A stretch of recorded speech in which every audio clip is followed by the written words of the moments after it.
Chattings ఏంది ఎట్లా leak అనేది చూస్తే కనుక నిన్న అరవింద్ కుమార్ స్టేట్మెంట్ రికార్డ్ చేసింది ఈడీ ఆఫీసర్లు. అవసరమైతే మరోసారి రావాలని ఆదేశించారట.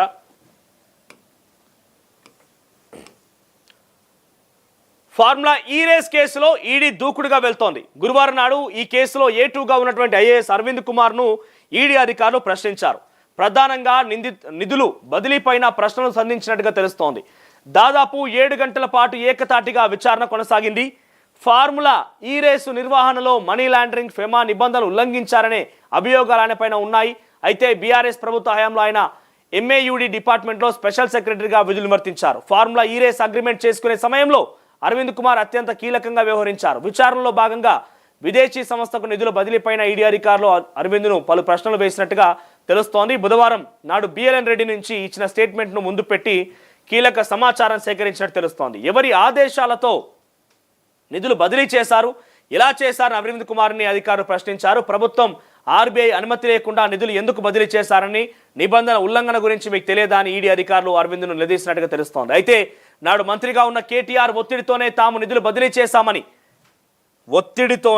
ఆయన ఒత్తిడి చేయడం వల్లే బదిలీ చేశామని అరవింద్ కుమార్ ఈడీకి స్పష్టం చేసినట్టుగా సమాచారం. అయితే మంత్రి KTR నిధుల బదిలీకి ఒత్తిడి చేశారనడానికి ఆధారాలు ఏంటని ఈడీ క్వశ్చన్ చేస్తే, ఇక్కడ చూడండి, ఆయన ఒత్తిడి చేసిందని ఆధారాలు ఏమున్నాయని చెప్పి ఆయన క్వశ్చన్ చేస్తే ఆయన ఏమన్నాడట అంటే, ఇందుకు సంబంధించి తన ఫోన్లో ఉన్న మెసేజ్లు, వాట్సాప్ చాట్లని అరవింద్ కుమార్ ఈడీ అధికారుల ముందు ఉంచిండట. నేను ఒత్తిడి చేసినడానికి గల కారణం ఏంటి, ఎట్లా నిరూపిస్తామని అంటే, ఇదిగోండి ఆధారం అని చెప్పి ఆయన ఫోన్లో ఉన్నటువంటి ఆ మెసేజ్లని, చాటింగ్స్ని, వాట్సాప్ చాట్లని అరవింద్ కుమార్ చూపించిందట. ఇది పర్ఫెక్ట్ ఆధారం. KTRని ఈడీ లాక్ చేయడం కోసం ఇది ఒక పర్ఫెక్ట్ ఆధారం. ఇక అవసరమైతే మరోసారి విచారణకు రావాల్సి ఉంటుందని చెప్పి ఆయన బయటికి పంపినట్టు తెలుస్తోంది. కాగా ఇదే కేసులో బుధవారం HMDA మాజీ చీఫ్ ఇంజనీర్ BLN రెడ్డిని కూడా ఈడీ అధికారులు విచారించారు. ఈడీ అంటే ఇక కొంత అటో ఇటో ఏసీబీ అన్న కొంత ఉన్నట్టు ఊకోనో లేకపోతే ఏదేదో చేస్తుంది కావచ్చు, కానీ ఈడీ అంత ప్రసక్తి ఏముండదు. ఒకవేళ మిమ్మల్ని అడుగుతున్నా, ఏసీబీ కనుక KTRని అరెస్ట్ చేస్తే ఆయన చెంచల్ కూడా చెర్లపల్లి ఈడి వరకే. అదే ఈడీ అరెస్ట్ చేస్తే తిహార్ పోతాడు, చెల్లెలు కవిత పోయినటువంటి జైలుకి వెళ్తాడు ఆయన. సో ఈడీ మాత్రం చాలా పర్ఫెక్ట్ ఆధారం దొరకబట్టేసింది. వాట్సాప్ చాటింగ్ అని, మెసేజ్ అని అరవింద్ కుమార్ ఈడీ ముందు ఉంచిండట. KTR వాట్సాప్ చాట్ లీక్ అవడానికి ఇది కారణం. ఇది పర్ఫెక్ట్ ఆధారం. ఈడీ దగ్గర కీలకమైన ఆధారం ఉన్నది. ఆయన నిజంగానే ఒత్తిడి చేసినట్టుగా చాటింగ్లో ఉన్నది కాబట్టి KTR ఈ నెల 16, ఇలా ఎంత 10 తారీఖు, 16వ తేదీ వరకైనా మళ్ళీ ఈడీ ముందు హాజరు కావాలి. ఆ లోపే ఏసీబీ తీసుకుపోయి లోపలేసినా వేయచ్చు, చెప్పలేము అది. సో 16 తారీఖు అయినా హాజరు కాబోతున్నారు కాబట్టి 16 తారీఖు వరకు ఈడీ మంచి ఆధారాన్ని సేకరించింది. ఇంకొకటి, నా సుప్రీంకోర్టులో కూడా ఆయన క్వాష్ పిటిషన్ ఏదైతే ఉన్నదో, హైకోర్టు ఇచ్చిన తీర్పుని సవాల్ చేసి సుప్రీంకోర్టుకు పోయింది కదా. సుప్రీంకోర్టు ఏం చెప్పింది, అంత అత్యవసరంగా దీన్ని విచారించలేము, 15 తారీఖు మళ్ళీ బెంచ్ మీద తీసుకురండి, 15 తారీఖు చూద్దామని చెప్పి కొట్టిపారేసింది.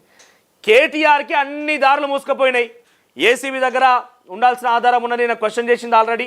ఆయనకు ప్రొటెక్షన్ లేకుండా పోయింది. ఈడీ అధికారుల దగ్గర పర్ఫెక్ట్ ఆధారాలు ఉన్నాయి, హైకోర్టు కూడా ప్రాథమిక ఆధారాలు ఉన్నాయని చెప్పి తేల్చి చెప్పింది. అన్ని దారులు మూసుకుపోయినాయి. KTR అష్టదిగ్బంధనం అయిపోయిండు. ఆయనకున్న దారులు మొత్తం మూసుకుపోయినాయి.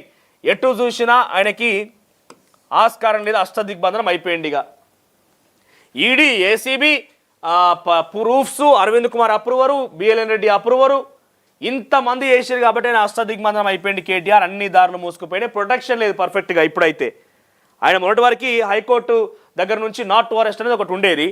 ఇలా నాట్ టు అరెస్ట్ లేదు కాబట్టి ఆయనకు ప్రొటెక్షన్ లేకుండా పోయింది. ప్రొటెక్షన్ లేకపోవడంతో నాకు తెలిసి వాళ్ళ సాయంత్రం అరెస్ట్ చేయాలి. ఒకవేళ సాయంత్రం కనుక అరెస్ట్ చేయకపోతే ఇక ఇప్పట్లో ఆయన KTR అరెస్ట్ ఉండకపోవచ్చు.